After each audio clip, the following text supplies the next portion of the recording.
Armature resistance control of DC series motor. তো নাম শুনেই আশা করি বুঝতে পারছো যে এবারে আমরা একটা ডিসি সিরিজ মোটর নেব। ডিসি সিরিজ মোটরের আর্মেচারের সঙ্গে একটা ভেরিয়েবল রেজিস্ট্যান্স কানেক্ট করব।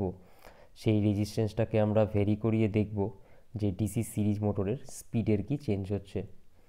তো যার জন্য দেখো আমরা একটা ডিসি সিরিজ মোটরের ছবি ড্র করেছি। সেই সিরিজ মোটরের সঙ্গে সিরিজে একটা এক্সটার্নাল ভেরিয়েবল রেজিস্ট্যান্সকে কানেক্ট করা হয়েছে।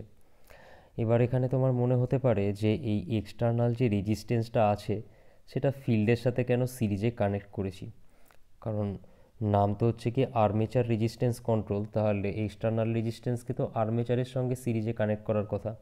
কিন্তু দেখো ডিসি সিরিজ মোটরে তো ফিল্ড আর আর্মেচার যে আছে সেটা তো আমার সিরিজে কানেক্ট থাকে। তাহলে আলটিমেটলি আমি সিরিজে যদি এক্সটার্নাল রেজিস্ট্যান্সকে কানেক্ট করি তাহলে ওটা বেসিক্যালি ফিল্ডের সাথেও সিরিজে কানেক্ট হচ্ছে, আবার আর্মেচারের সাথেও সিরিজে কানেক্ট হচ্ছে। তাই আলটিমেটলি ব্যাপারটা একই। তো যাই হোক, আমরা করলাম কি, এক্সটার্নাল একটা রেজিস্ট্যান্স কানেক্ট করেছি যেটা হচ্ছে বেসিক্যালি একটা ভেরিয়েবল রেজিস্ট্যান্স। রেজিস্ট্যান্সটাকে ভ্যারি করিয়ে আমরা দেখব যে স্পিডের কি চেঞ্জ হচ্ছে। তো অলরেডি আমরা দেখেছি কি N varies as E B by phi. এবার দেখো ডিসি সিরিজ মোটরে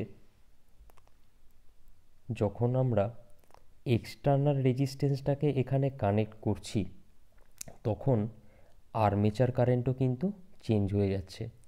আর এখানে অবশ্যই বুঝতে পারছো যেটা আর্মেচার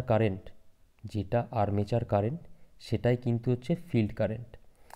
এর আগের লেকচারে যখন আমরা শান্ট মোটর নিয়ে পড়েছিলাম তখন কি দেখেছিলাম যে শান্ট ফিল্ডের যে কারেন্ট ছিল আইএসএইচ, সেটা সমান কি ছিল, ভিটি ডিভাইডেড বাই আরএসএইচ। এটা সেখানে ছিল, যেখানে আমরা ডিসকাস করেছিলাম যে ভিটিও কনস্ট্যান্ট আর এসএইচও কনস্ট্যান্ট, যার জন্য আইএসএইচ হয়েছিল কনস্ট্যান্ট, মানে ফিল্ড কারেন্ট কনস্ট্যান্ট পেয়েছিলাম। আর ফিল্ড কারেন্ট কনস্ট্যান্ট মানে ডিসি শান্ট মোটরের জন্য ফ্লাক্সও পেয়েছিলাম কনস্ট্যান্ট। যেহেতু সেখানে ফ্লাক্স কনস্ট্যান্ট পেয়েছিলাম, যখন আমরা এই ইকুয়েশনটা ডিসকাস করেছিলাম N varies as E B by phi, তখন আমাদের ফাই এই ফ্লাক্সকে নিয়ে কোনো মাথা ব্যথা ছিল না। কেন? কারণ যেহেতু আইএসএইচ কনস্ট্যান্ট ছিল, ফাইও কনস্ট্যান্ট ছিল, যার জন্য এখানেও ফাই কনস্ট্যান্ট দিয়ে আলটিমেটলি এন ভ্যারিজাস ইবি জাস্ট এটুকুর ওপরে বেস করেই আমরা দেখেছিলাম স্পিড কমছিল না বাড়ছিল, সেটা ডিসকাস করেছিলাম। কিন্তু সিরিজ মোটরে যেহেতু armature resistance, series field resistance দুটোই যেহেতু সিরিজে কানেক্ট আছে, তাহলে এখানে যে কারেন্টটা ফ্লো করছে মানে যেটা আর্মেচার কারেন্ট সেটাই ফিল্ড কারেন্ট। এবার এখানে যেহেতু সিরিজে যেহেতু আমি একটা এক্সটার্নাল রেজিস্ট্যান্স কানেক্ট করছি, সাথে সাথে কি হবে, এই আই এর ভ্যালুটা চেঞ্জ হয়ে যাবে। আর আই এর ভ্যালু চেঞ্জ হওয়া মানে কি, ফিল্ড কারেন্টের ভ্যালুও চেঞ্জ হবে, কারণ যেটা আর্মেচার কারেন্ট এখানে সেটাই হচ্ছে গিয়ে ফিল্ড কারেন্ট। তার মানে এখানে কিন্তু ফ্লাক্সের চেঞ্জ হচ্ছে। সেই জিনিসটাকে মাথায় রেখে আমাদেরকে ডিসকাশনটা এগোতে হবে। শান্ট মোটরের ক্ষেত্রে সুবিধা ছিল এটাই, ফ্লাক্সের কোনো চেঞ্জ হচ্ছিল না, যার জন্য ডিরেক্ট ইন ভ্যারিজাস ইবি করেই আমরা সেখান থেকে জিনিসটাকে ডিসকাস করেছিলাম।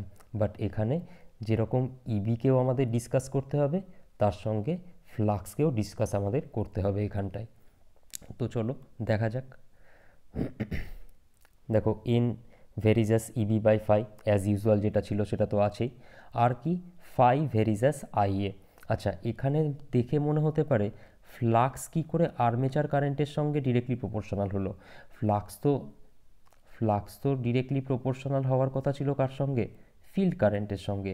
কিন্তু এই যে একই জিনিস, এখানে যেহেতু সিরিজ মোটরের ক্ষেত্রে আর্মেচার রেজিস্ট্যান্স আর সিরিজ ফিল্ড রেজিস্ট্যান্স দুটো যেহেতু সিরিজে কানেক্ট আছে, তাহলে যেটা আমার আর্মেচার কারেন্ট সেটাই হচ্ছে গিয়ে ফিল্ড কারেন্ট।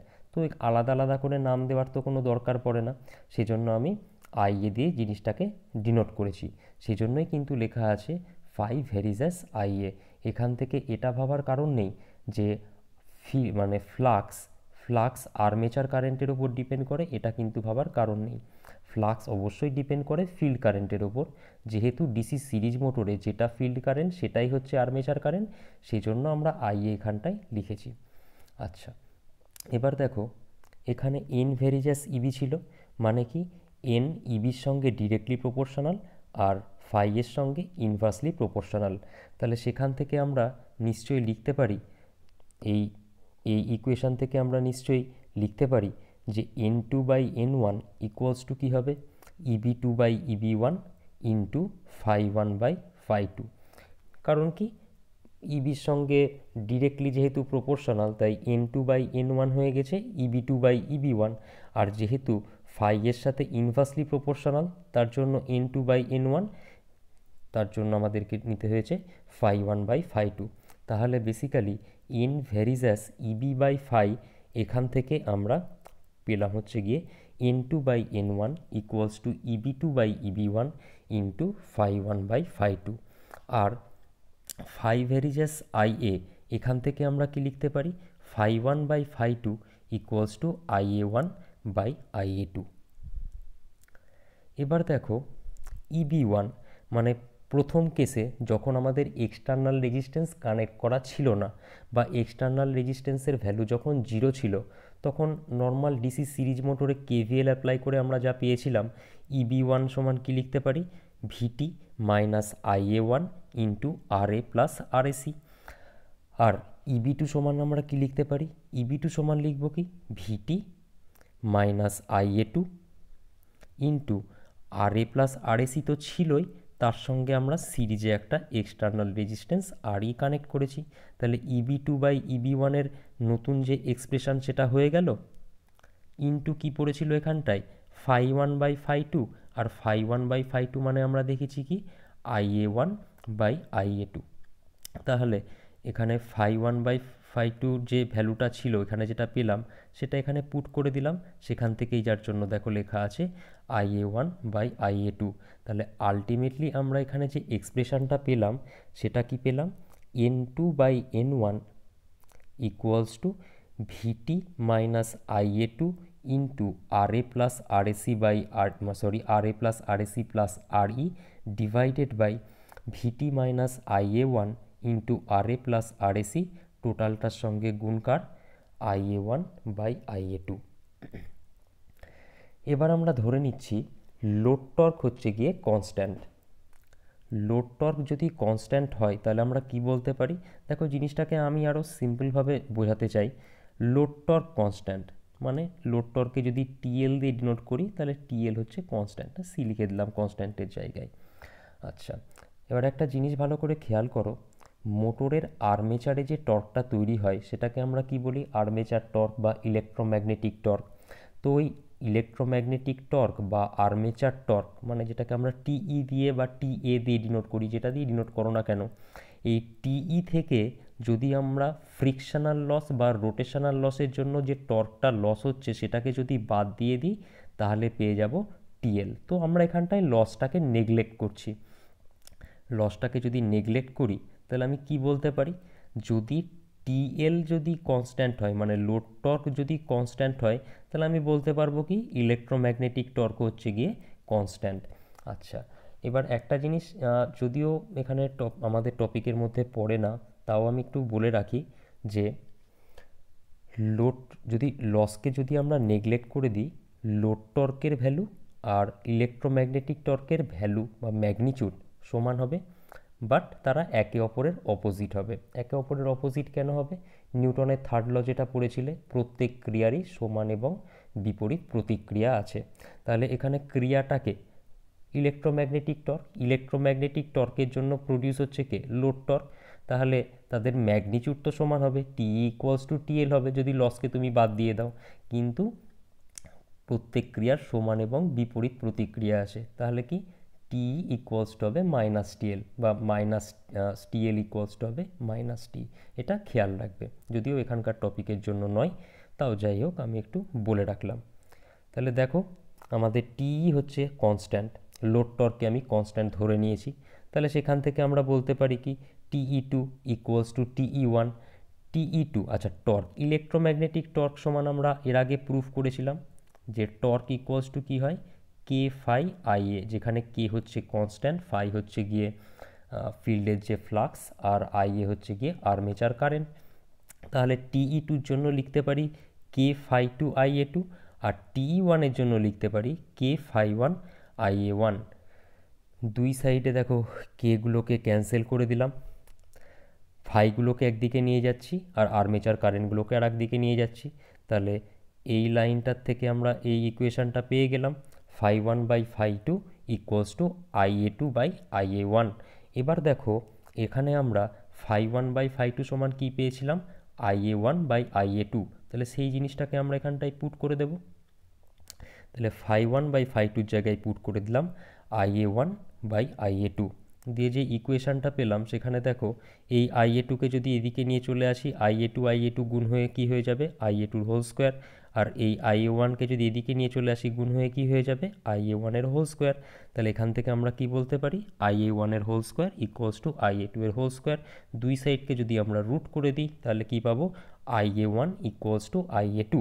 যদি আমরা কনস্ট্যান্ট লোড টর্ককে কনসিডার করি তাহলে পাচ্ছি কি, I A one equals to I A two. তাহলে এখানে আমরা যে ইকুয়েশানটা পেয়েছিলাম, এই যে ইকুয়েশানটা পেয়েছিলাম, এখানে আই এ ওয়ানের জায়গায় আই এ টু আমরা বসিয়ে দিতে পারি, বা আই এ টুর জায়গায় আই এ ওয়ান বসিয়ে দিতে পারি। এখানে যে আই এ টু ছিল তার জায়গায় আই এ ওয়ান বসিয়ে দেব, এখানে যে আই এ টু আছে তার জায়গায় আমরা আই এ ওয়ান বসিয়ে দেব। এখানে যদি আই এ টুর জায়গায় আই এ ওয়ান বসিয়ে দিই তাহলে কী হবে, এটা ক্যান্সেল হয়ে যাবে, দিয়ে নতুন করে আমরা ইকুয়েশানটা লিখব। আর এখানে আই এ টুর জায়গায় আমরা আই এ ওয়ান পুট করে দেব, দিয়ে দেখো নতুন করে আমরা ইকুয়েশানটা লিখেছি, N two by N one equals to কী হলো, V T minus I A one into R A plus R A C plus R E divided by V T minus I A one into R A plus R A C. দেখেই বোঝা যাচ্ছে কি, ওপরের যে এক্সপ্রেশানটা আছে এটার ভ্যালু, এর থেকে কম হবে, এটা দেখেই বোঝা যাচ্ছে। কেন দেখেই বোঝা যাচ্ছে, দেখো এখানেও ভিটি আছে, এখানেও ভিটি আছে। ওপরটার ক্ষেত্রে এই টার্মটার ভ্যালু কি বেশি হবে, কারণ এখানে আর ইটা অ্যাড অবস্থায় আছে, আর এখানে তো সেটা নাই, তাহলে এটুকুর পরিমাণ কি এখানে কম হবে। তাহলে এটা যদি এখানে বেশি হয় তাহলে ভিটির থেকে বাদ দিলে আমরা যেটা পাবো সেটা কি হবে, কম হবে, আর নিচে এটুকুর পরিমাণ কি হবে, বেশি হবে। তাহলে বলতে পারি লব বা নিউমারেটরের যে ভ্যালু সেটা ডিনোমিনেটরের থেকে কম হবে। তাহলে আমি বলতে পারি কি, এখানে আমি রিফ্লেক্ট করে কি বলতে পারি, এন টুর যে ভ্যালু সেটা এন ওয়ানের থেকে কম হবে। তাহলে আমি বলতে পারবো কি, N two less than N one. তাহলে কি দেখলাম, আর্মেচারের রেজিস্ট্যান্স প্রথমে যখন লাগানো ছিল না, বা মানে এক্সটার্নাল রেজিস্ট্যান্স যখন লাগানো ছিল না তখন তো ভ্যালু ছিল এন ওয়ান। তাহলে এক্সটার্নাল রেজিস্ট্যান্স ভ্যালু লাগানো ছিল না, বা এক্সটার্নাল রেজিস্ট্যান্সের ভ্যালু যখন জিরো হবে তখন স্পিডের যে ভ্যালু ছিল, এক্সটার্নাল রেজিস্ট্যান্স কানেক্ট করার পর কি হলো, তার ভ্যালু, স্পিডের ভ্যালু অ্যাকচুয়ালি কমে গেল। তাহলে এখানেও আমরা কি দেখলাম, যে সিরিজ মোটরের ক্ষেত্রেও আর্মেচার রেজিস্ট্যান্সের কন্ট্রোলের মাধ্যমে, মানে সিরিজে যদি আর্মেচার রেজিস্ট্যান্সের সঙ্গে আমি একটা এক্সটার্নাল রেজিস্ট্যান্স কানেক্ট করি তাহলে কি হবে, স্পিডের ভ্যালু, মানে মোটরের যে স্পিডের ভ্যালু সেটা কমে যাবে। ডিসি সিরিজ শান্ট মোটরের ক্ষেত্রেও দেখেছিলাম স্পিডের ভ্যালু কমে যাচ্ছিল, বেস স্পিডের থেকে কম পাচ্ছিলাম। সিরিজ মোটরের ক্ষেত্রেও যে স্পিডের যে ভ্যালু আর্মেচার রেজিস্ট্যান্স কন্ট্রোলের মাধ্যমে আমরা যে স্পিডের যে ভ্যালুটা পাবো সেটাও আমরা বেস স্পিডের থেকে কম পাবো। তাহলে এটাই হচ্ছে আমাদের armature resistance control of DC series motor. এখানে যদি বলতে চাও যে speed versus armature current characteristics কীরকম হবে, তাহলে সেটাও একটু চলো ছোট্ট করে দেখে নেওয়া যাক।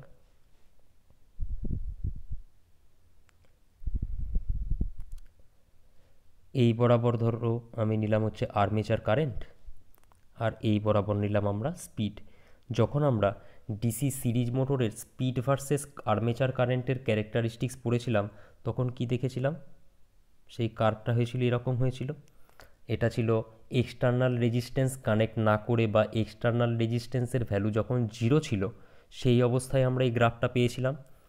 এখন যখন আমরা এক্সটার্নাল রেজিস্ট্যান্স কানেক্ট করছি তখন কি হচ্ছে, স্পিডের ভ্যালু কি কমে যাবে। তাহলে এক্সটার্নাল রেজিস্ট্যান্স কানেক্ট করার পর স্পিডের ভ্যালু কমে গেল আরও, তাহলে নতুন গ্রাফ পাবো এটা।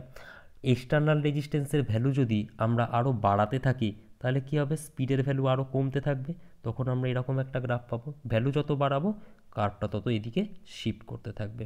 তাহলে এটা হচ্ছে কি আমার স্পিড ভার্সেস কারেন্টের যে ক্যারেক্টারিস্টিক্স, সেটা আমরা এভাবে ড্র করে নেব।